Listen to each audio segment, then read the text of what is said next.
Jacques Morel here with Outside the Booth for DJBoothTV, especially in LA. I'm here with Shane Eli.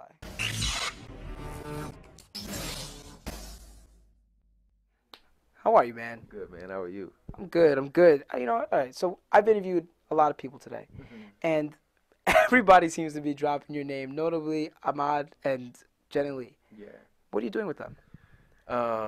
Producing mostly. Yeah, I did. I did a couple records for Ahmad's new EP, Good Meat Makes Gravy. And I think he's shooting like a whole mini movie for it, which should be pretty dope. Instead of like a music video, he's doing a whole thriller thing. So that should be cool. And then Jenna Lee's really dope. She was. My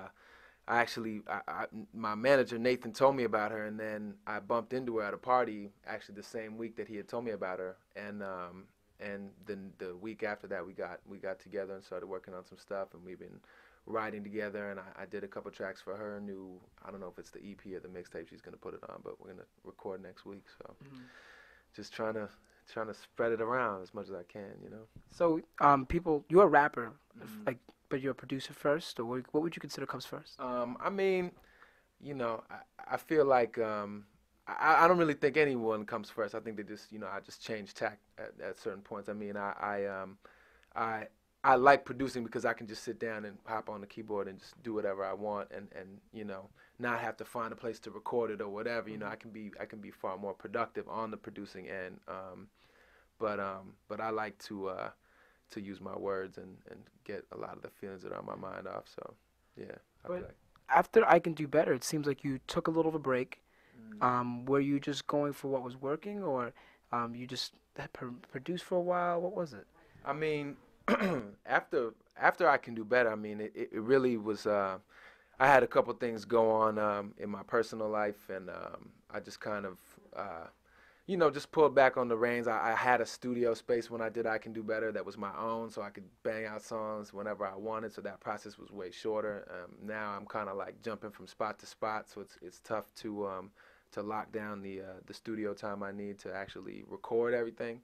So I've just been productive on the beat side, even though I've kind of like, I made all the beats for my next album, which is called Enough Love, last summer. Like right after I Can Do Better dropped, I started producing and writing for everything. I just didn't have time to get into the studio until recently. So now I'm kind of trying to bang it all out and get it done for hopefully next couple months, put it out. So you said you were 75% done. Yeah. What's the title? Enough Love. And what does it mean? I mean, it means a lot of things. I think that in this case, I'd rather people just take a listen to it and make up their own interpretation for it. Maybe one day I'll explain it, but I feel like that's good. That actually gives people a chance to have a sense of attachment to an album. Yeah, definitely. I mean, I feel like you know, I feel like a lot of focus should be put on the name, but at the same time, a lot of focus should be put on the content. You know what I mean? And sometimes we put too much focus on a name, and I feel like I want this project. I feel like it's probably one of the more cohesive albums I've ever made, and so I want people to listen to it as a whole, as opposed to just, you know, here's the title, whatever, keep it moving. You know, we live in this like, you know, in this like kind of. It's like everything is chopped up into little sound bits, you know what I mean, sound bites, and so everything is like a little caption or a blog post or whatever. And I feel like, you know, I want to bring back the days where people actually sat and listened to an album in its entirety in one day, and so that's hopefully what I'll get across with this one. From what I can discern, it seems like Enough Love is more of, are you coming into your own and doing what you want with this album? Is that what it is? Because, you know, it feels like you took a time off. You know what I mean? You went through a period of learning and growing. So now it seems like you were just saying, fuck it, I'm doing what I want. That's pretty accurate, man. Yeah, no, I mean, I've kind of said fuck it to a certain extent.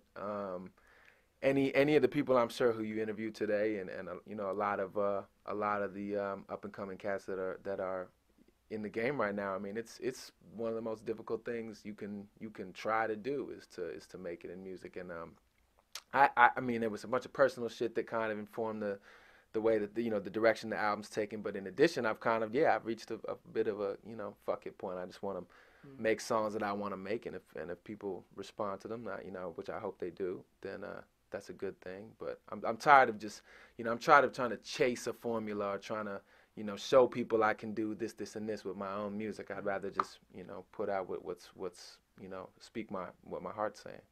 That's great. That's great. So you're performing. Mm-hmm. You just booked the House of Blues. Yeah, that's a big one. And you're telling me you have a loyal fan base. Now, what is it like performing in LA? Performing in LA is great, man.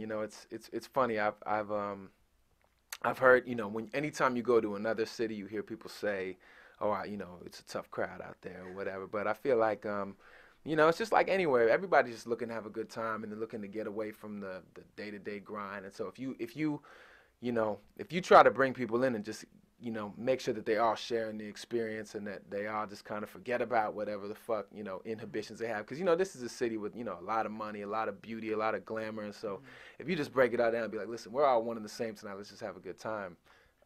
I feel like this city, it gets pretty crazy. So I'm excited about this. The House of Blues thing is huge. I have a full band for this one, so I'm gonna try and really blow it out, give everybody a great show.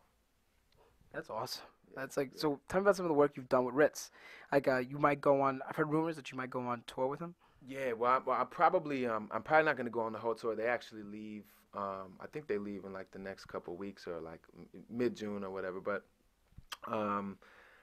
when they hit the West Coast, it's the League of Extraordinary G's who I'm really close homies with too. I actually produced and kind of like put together a little EP for them that I forgot to mention to you. So that's coming out hopefully July, maybe August. What's the name of that EP? It's called The Plug right now. I think that's the working title. I'm not sure if it's finalized yet, but yeah. So basically, what happened was, this is kind of a cool story. So South by Southwest. Yeah. I was on the DJBooth showcase and had a couple other shows, and I've been cool with them since the first time I went to Austin. And basically, like, they actually brought me out to Austin to do a show a couple months before South by Southwest, and we rocked that, and we had a great time. And I'm just like, they're just homies, you know what I mean? And so they liked the production, and so right after this South by Southwest, I actually stayed at their house for 2 days. They have like a compound where all of them, like, they have a studio, and like most of them live there. And so we just pretty much nonstop for like 2-3 days put together this EP. And yeah, so I'm pretty excited about that. So I rapped on a couple of the songs, but then produced all of them. So so that's coming out, and that'll be cool. But they are going on tour as Ritz opening act. So when they get to the West Coast, hopefully I'll be able to jump on that. That's awesome. Shout out to the League and Ritz. Yeah. So where can members of DJ Booth find out more about you? Hit up ShaneEli.com. The easiest place. I mean, I'm on Twitter a lot. I just got on the Instagram. I'm addicted to Instagram. So, but yeah. So at Shane Eli on Instagram and at Shane_Eli on Twitter. All right, cool. So. Jacques Morels, Shane Eli, LA. Yo, I don't know. You should check out the first interview we did back in South by Southwest. Yeah. And I was right now we're sitting down because it's better, but let's not underestimate how tall this is. You see this? We're about to put it out.